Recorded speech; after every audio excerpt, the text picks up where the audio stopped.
My name is Yasmin, I'm 28 years old, and I live in a modest two-bedroom apartment in Little Havana, Miami. The kind of place where you can hear your neighbors' conversations through the walls and the air conditioning works when it feels like it. I work as a medical billing specialist at a healthcare clinic downtown, pulling in about $52,000 a year. Not glamorous, but steady. Reliable. The kind of income that let me become the family's safety net without ever meaning to. For the past 6 years, I've been that person. The one everyone calls when the rent's short, when the car breaks down, when my younger brother Patrick needs his tuition paid. I'm the oldest of 3 kids. There's Patrick, 24, currently in his 6th year of what should have been a 4-year degree at Florida International University. And then there's Eddie, 26, who bounced between jobs like he was collecting unemployment checks as a hobby. Our father, Bob, died when I was 22 from a heart attack nobody saw coming. Our mother, Paula, never quite recovered. She went from being a part-time receptionist to completely unable to work, drowning in grief and medical bills that seemed to multiply overnight. I stepped up because that's what you do, right? That's what the oldest daughter does when everything falls apart. I postponed my own graduate school plans. I moved into a cheaper apartment. I started picking up overtime shifts whenever they were available. I became the person who answered at 2 a.m, who wired money without asking too many questions, who flew home to Orlando for every crisis that Paula deemed important enough to summon me for.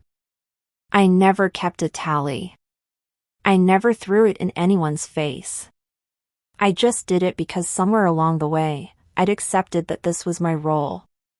The dependable one. The responsible one.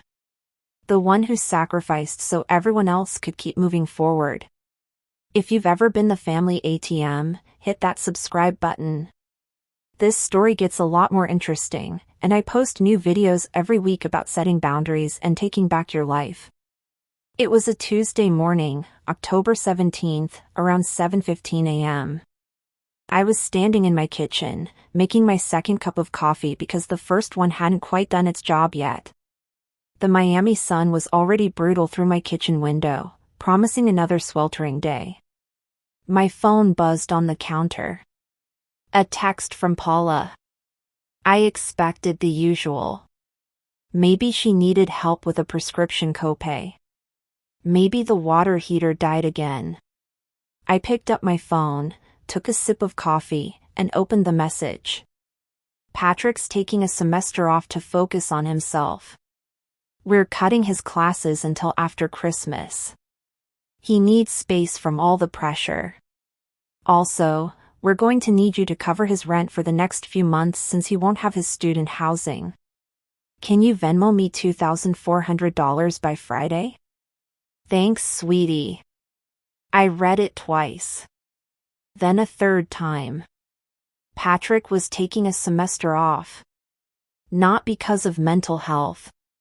Not because of illness.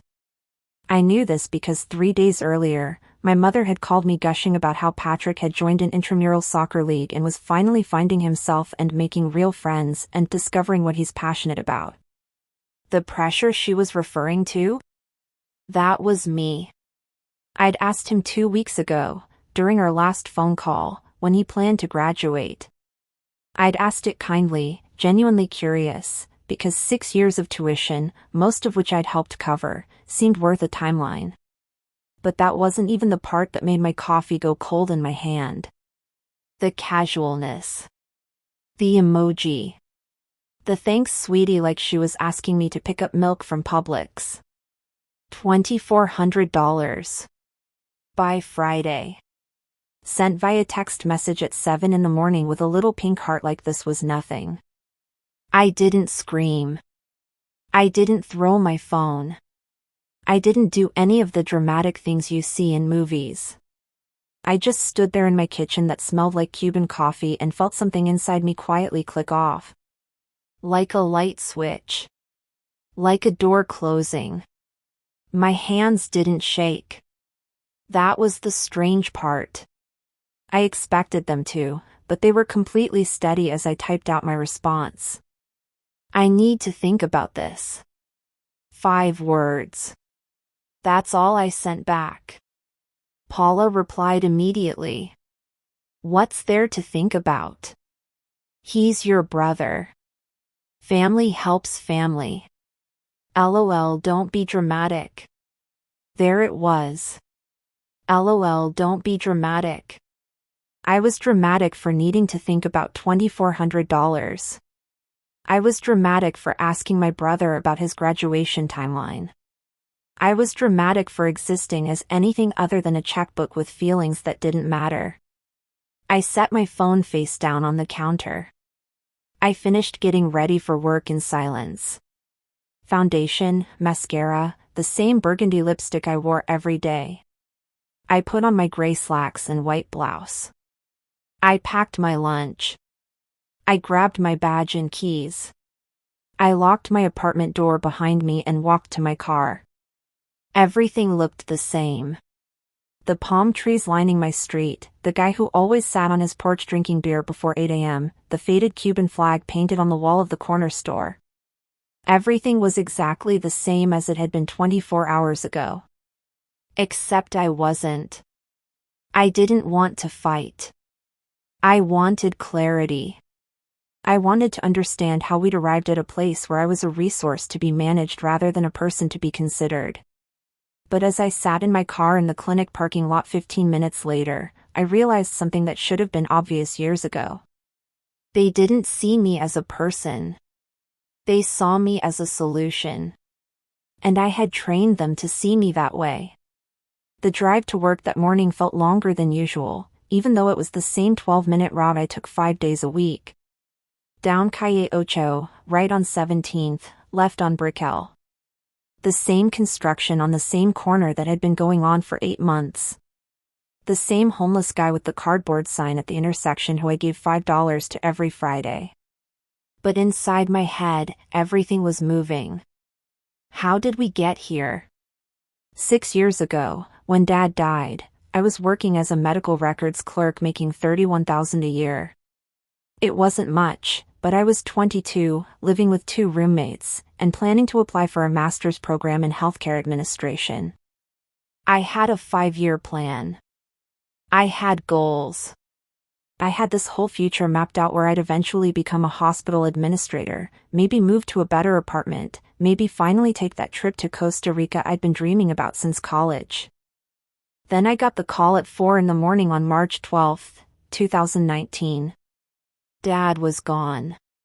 Heart attack in the driveway. He was taking out the trash when it happened. The neighbor found him an hour later.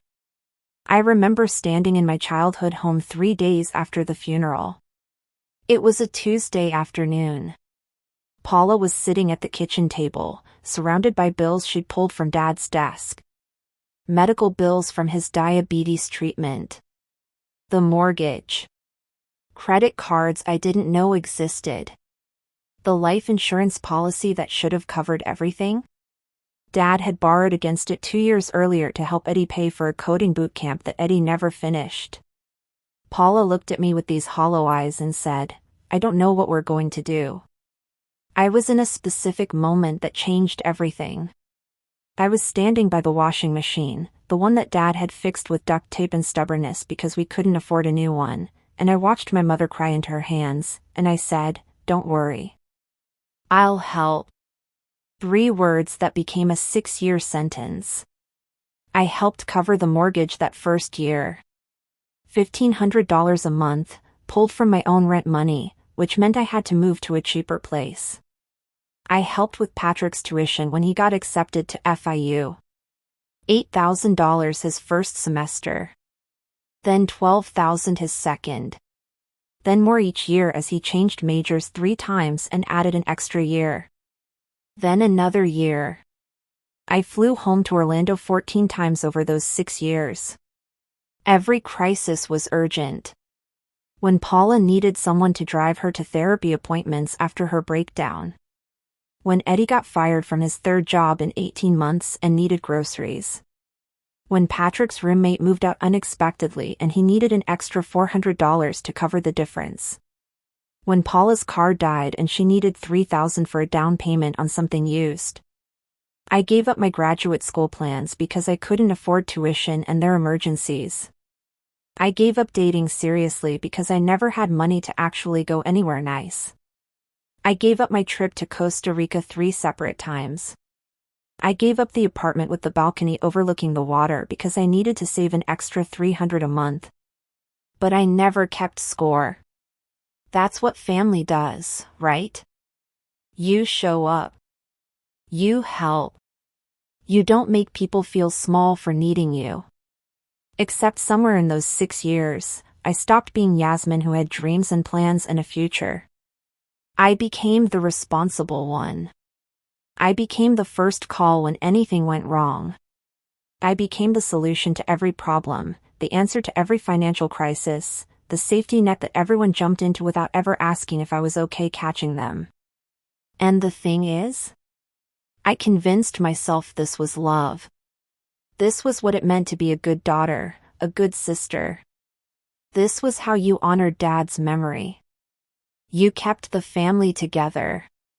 You made sure everyone was okay. But that text message that Tuesday morning, "Can you Venmo me $2,400 by Friday? Thanks, sweetie," made me feel like a transaction. Like an ATM. Like my only value was what I could provide. I pulled into the clinic parking lot and sat in my car for 10 minutes before going inside. My phone buzzed twice. Both from Paula. "Did you see my message? Patrick's really stressed about this. Don't make it harder for him." I turned my phone to silent and went inside. My coworker Lauren met me at the front desk. Lauren's been at the clinic for 12 years, has 3 kids, and takes exactly zero shit from anyone. She took one look at my face and said, "Coffee?" I already had 2. That's not what I asked. We went to the break room. She poured me a cup from the pot that was definitely made yesterday and reheated this morning. It tasted like burnt rubber, but I drank it anyway. "What happened?" she asked. I told her. All of it. The text, the amount, the emoji, the casualness, the 6 years of being the family bank. Lauren didn't interrupt. She just listened, her expression getting progressively more annoyed on my behalf. When I finished, she said, "And what did you say?" That I needed to think about it. Good. And what are you actually thinking? I stared into my terrible coffee. That I'm tired. That I've given everything I have and it's never enough. That my brother is 24 years old and taking a semester off to find himself on my dime, and my mother thinks the appropriate way to ask for $2,400 is via text message with a heart emoji. So what are you going to do? That was the question, wasn't it? What was I going to do? I'd spent 6 years being the person who always answered. The person who always helped. The person who swallowed her own needs and dreams because everyone else's seemed more urgent.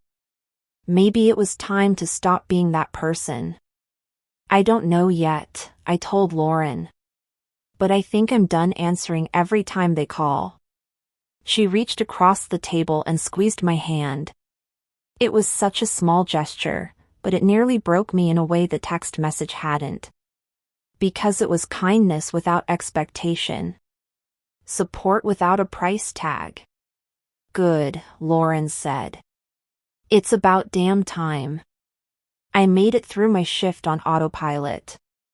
Insurance codes and patient accounts and phone calls about billing disputes.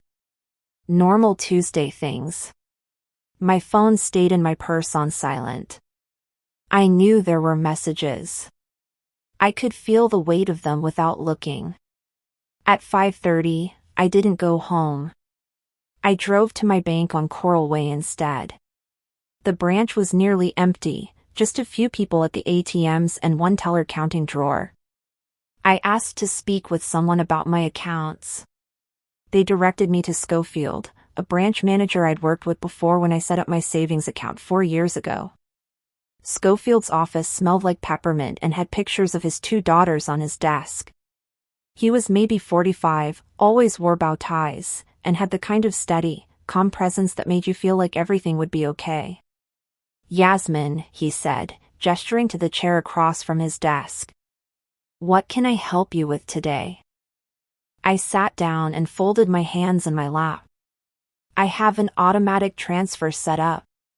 $1,500, first of every month, goes to an account I set up for my mother. I need to cancel it." Schofield pulled up my accounts on his computer. "The one that's been running for, looks like 5 years and 3 months?" "Yes." He studied the screen, then looked at me. Really looked at me. "Are you sure about this?" I'd been expecting that question, but it still landed heavy. Was I sure?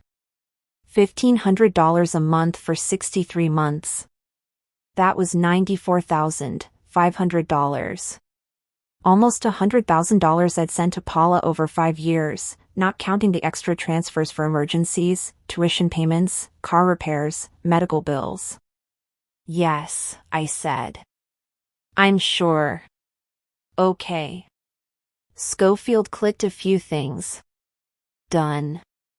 The transfer scheduled for November 1st has been canceled." "Is there anything else?" "No. Thank you." I left the bank at 6:14 p.m. The Miami heat had finally broken into something almost bearable. I sat in my car in the parking lot and turned my phone back on. 23 missed calls. 41 text messages. I didn't read them. I turned the phone back to silent, drove home, and poured myself a glass of wine. The cheap kind from Trader Joe's that I'd bought 3 weeks ago and hadn't opened yet because I was saving it for something special. This felt special enough. I sat on my small balcony, the one that overlooked the parking lot and had just enough room for a chair and a plant I kept forgetting to water, and let myself think about the last 6 years. If this story is hitting close to home, drop a comment below. Have you ever had to set a boundary with family? How did it go? I read every comment, and your stories help other people feel less alone. I thought about the Christmas I'd skipped my work bonus trip to Tampa because Paula needed me home for family time, which turned into me cooking dinner for 12 people and cleaning up alone while everyone watched football. I thought about Patrick's graduation from high school, where he thanked everyone in his speech except me, even though I'd helped pay for his SAT prep and college application fees. I thought about Eddie calling me from a bar at 1 a.m., drunk and crying about how hard his life was, and me staying on the phone for 2 hours talking him down, then Venmoing him $60 for his Uber home. I thought about every time I'd said yes when I wanted to say no. Every time I'd transferred money I couldn't really afford to send. Every time I'd swallowed my own needs because theirs seemed bigger, more important, more urgent. And I thought about that text message. "Can you Venmo me $2,400 by Friday? Thanks, sweetie." Not, "I know this is a lot to ask." Not, "I appreciate everything you've done." Not even, "Would you be able to help?" Just, "Send money. By Friday." With an emoji. My phone buzzed. I glanced at it. "Paula. We need to talk. Call me." I took a sip of wine and didn't call. At 9:30 p.m., my doorbell rang. I wasn't expecting anyone. I looked through the peephole and saw Eddie standing there, hands in his pockets, looking annoyed. I opened the door but didn't invite him in. "Hey." "What the hell, Yasmin?" Eddie pushed past me into my apartment without being asked. He was wearing a FIU t-shirt, probably Patrick's, and jeans with a hole in the knee. "Mom's been trying to call you all day." "I know. And I've been busy." Eddie laughed, but there was no humor in it. Too busy to answer your family? Too busy to help Patrick?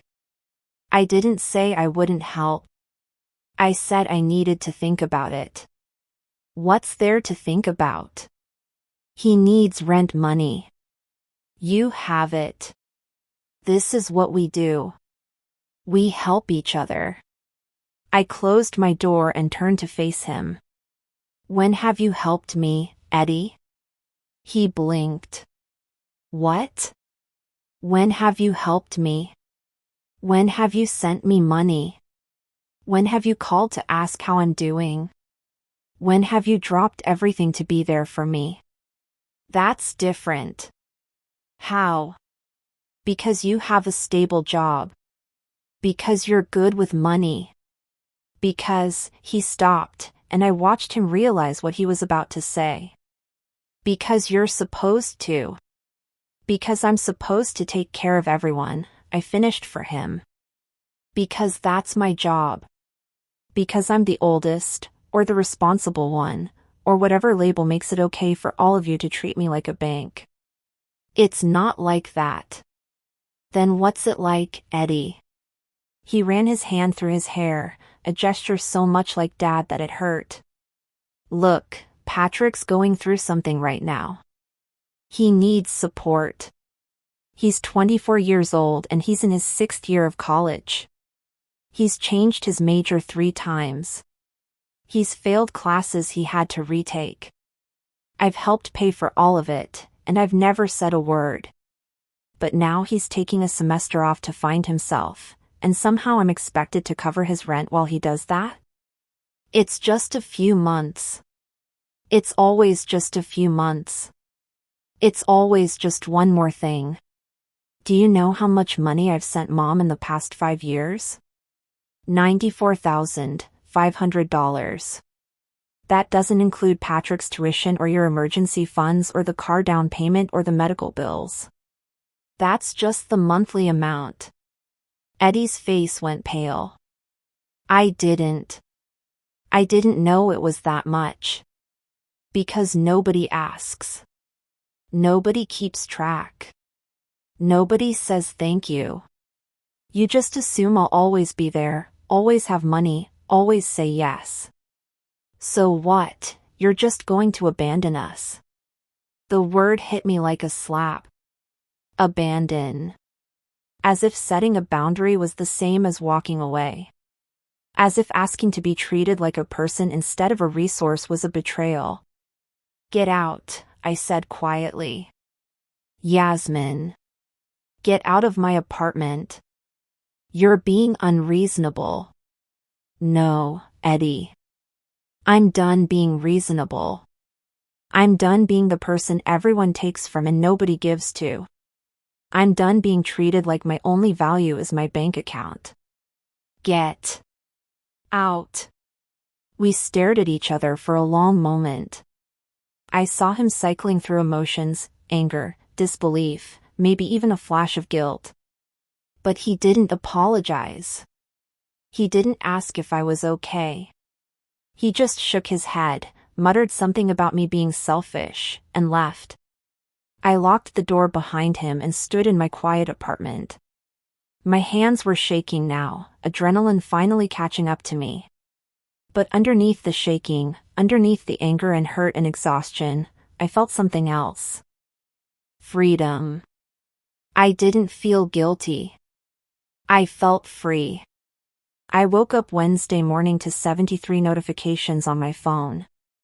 Calls, texts, voicemails, even a Facebook message from my Aunt Tomas who I hadn't spoken to in 2 years. The messages from Paula followed a predictable pattern.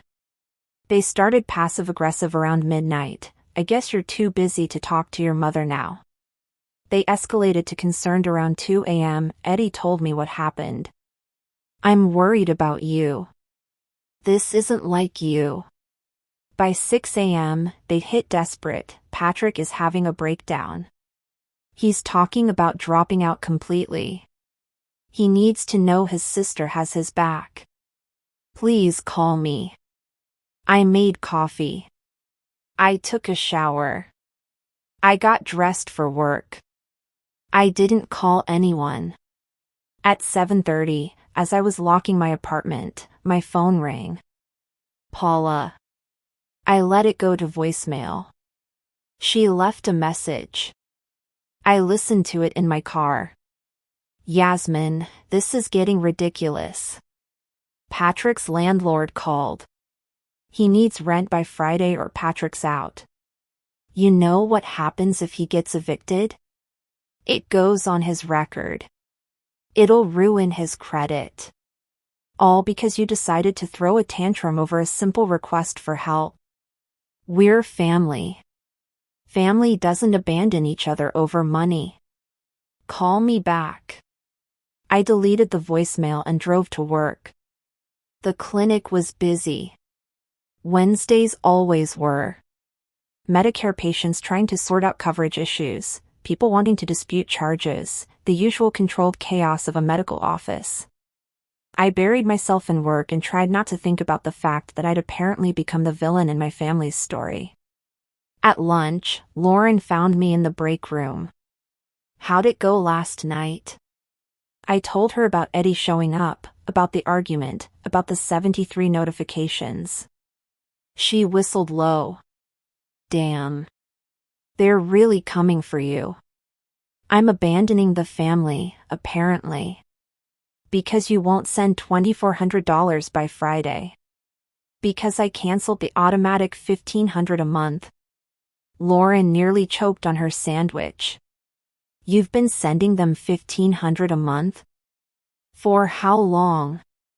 5 years and 3 months. Jesus, Yasmin. She did the math in her head, came to the same number I had. That's almost $100,000. 94,500. And they're mad at you? She shook her head. You know that's insane, right? I picked at my salad. They think I owe it to them. Because I'm the oldest. Because Dad died. Because I have a stable job. Pick your reason. What do you owe yourself? That question sat between us like a living thing. What did I owe myself? I'd spent 6 years thinking about what I owed everyone else. But what about the apartment I never got? The degree I never finished? The trips I never took? The life I never built because I was too busy funding everyone else's? I don't know, I admitted. I think I forgot. That afternoon, at 3:47 p.m., I got an email. The subject line was, "We need to talk, Mom." I almost didn't open it. But curiosity won. Yasmin. I don't know what's going on with you, but this needs to stop. Patrick called me in tears this morning. His landlord is threatening eviction if he doesn't have rent by Friday.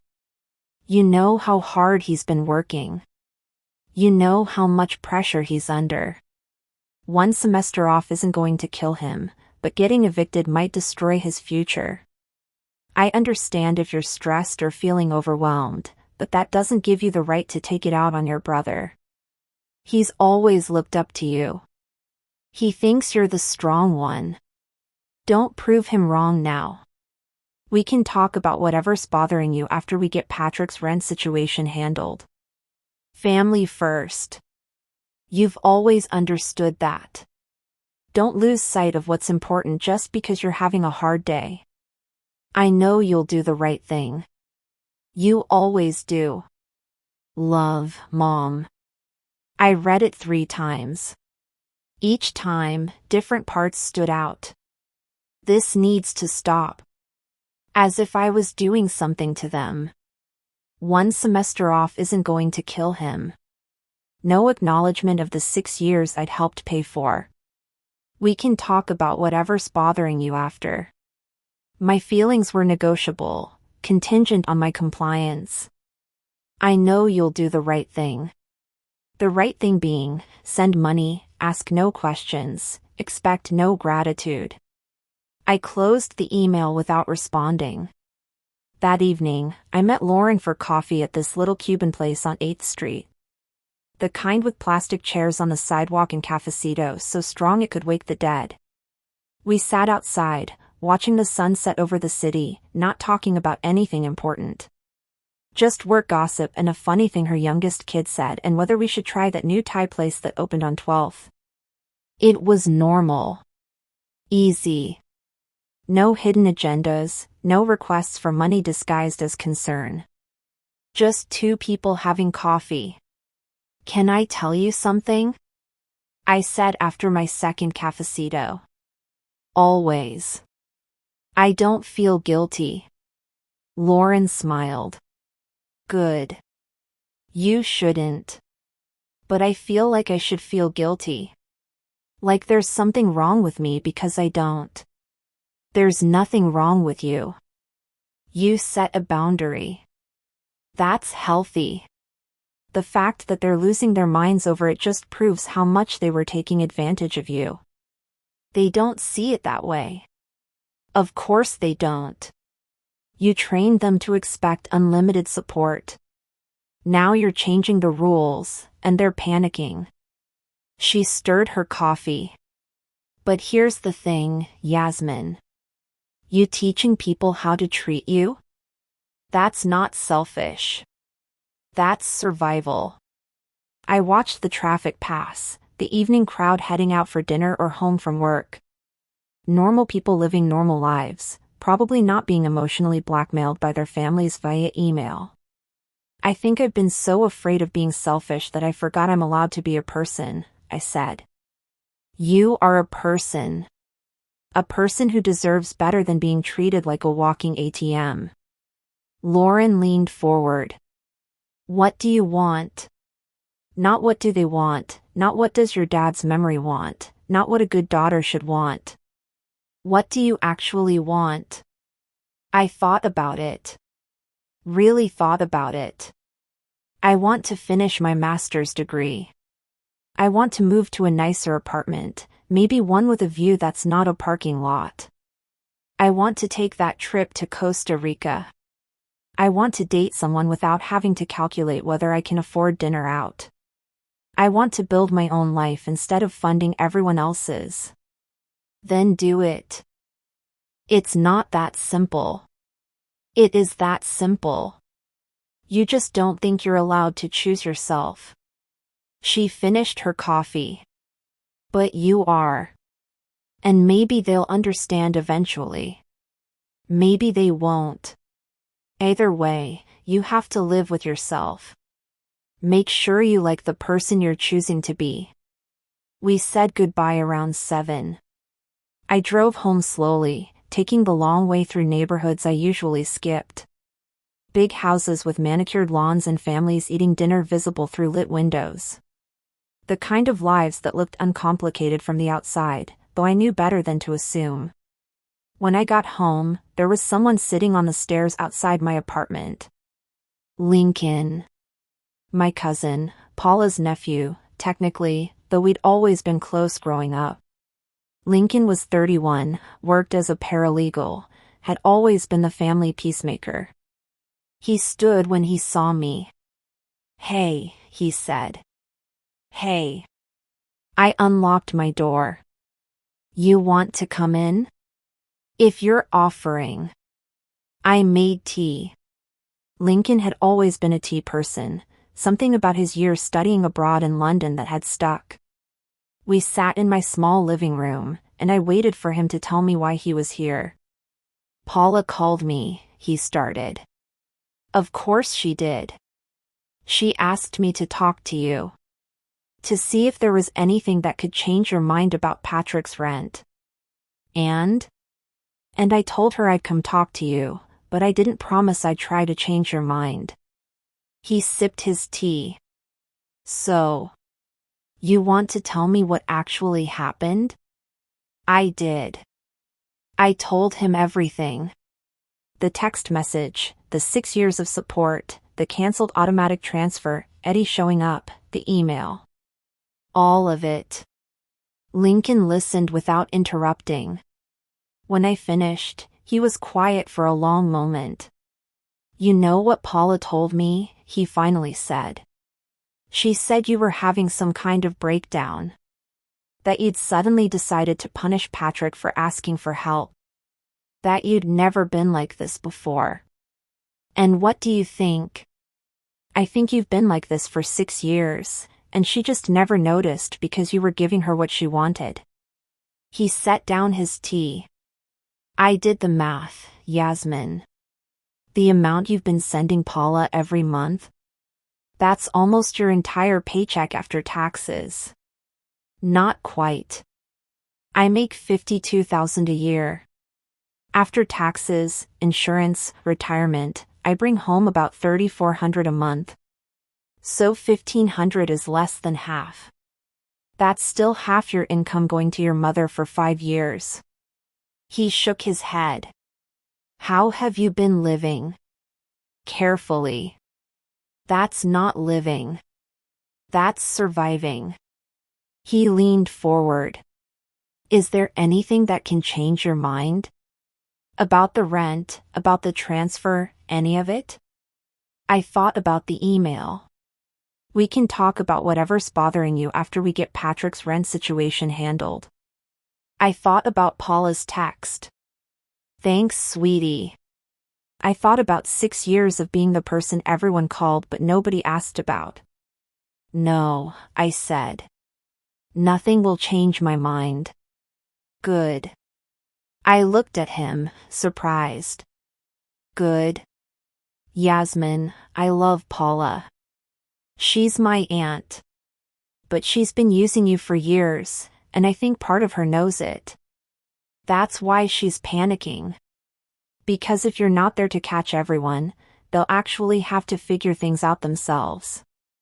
They think I'm abandoning them. Words are easy when people are desperate. If they really felt abandoned, they'd be asking what they can do for you instead of what you can do for them. He stood, squeezed my shoulder. You're doing the right thing. Even if it's hard. Especially because it's hard.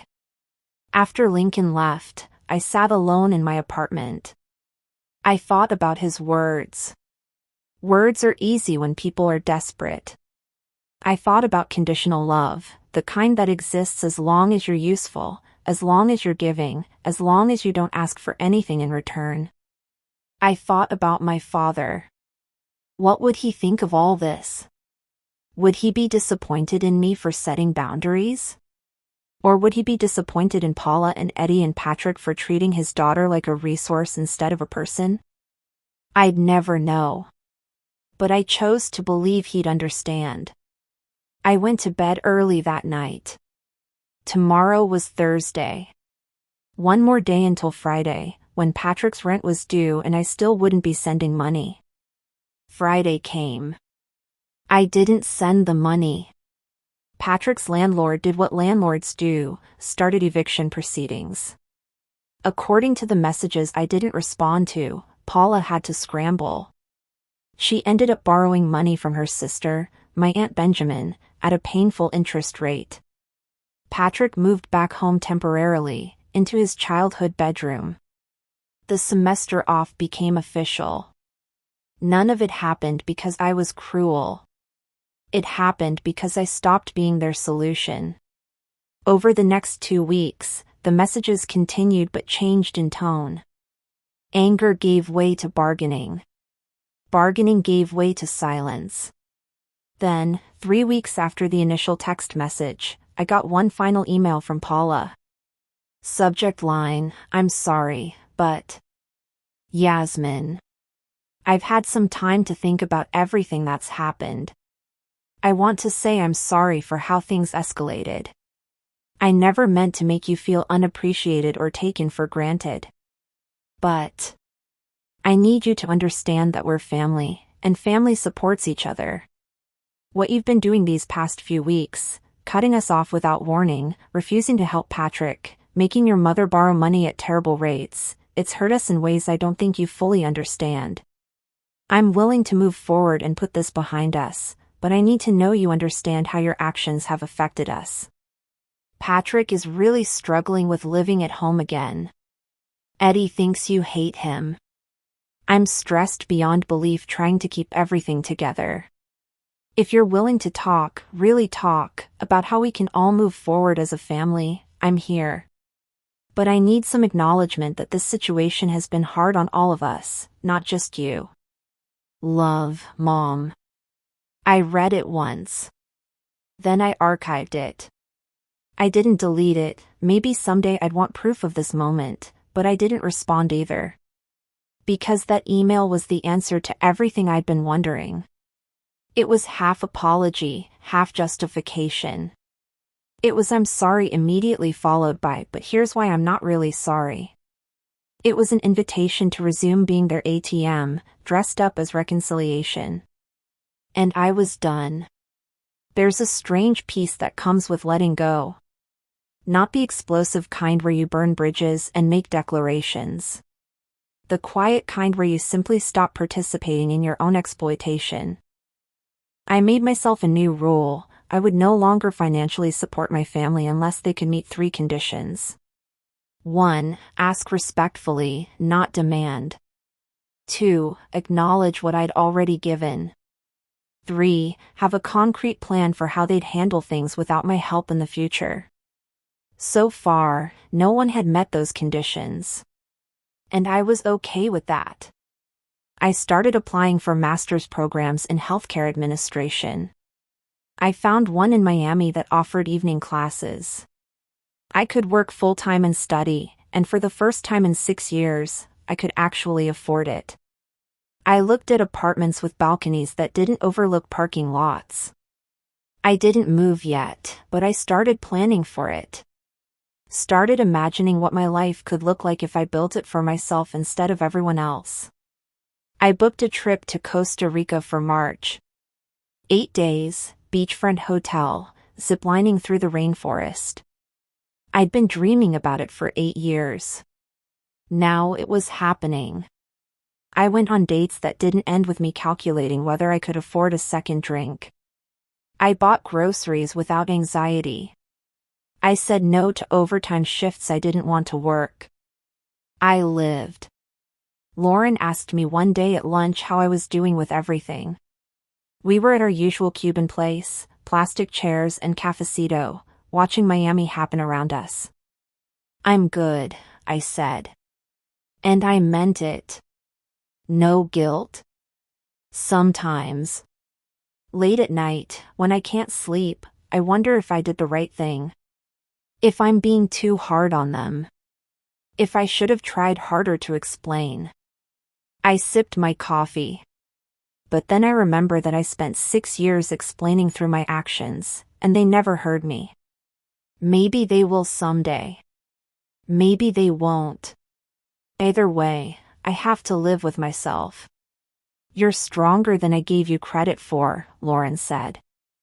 I'm not strong. I'm just done being weak in the specific way that was convenient for them.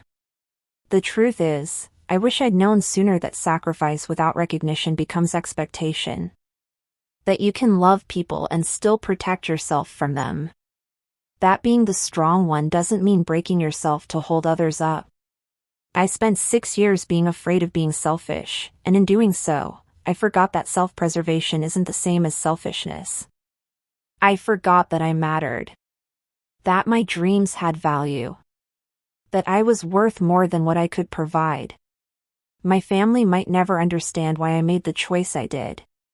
They might always see me as the selfish daughter who abandoned them when they needed me most.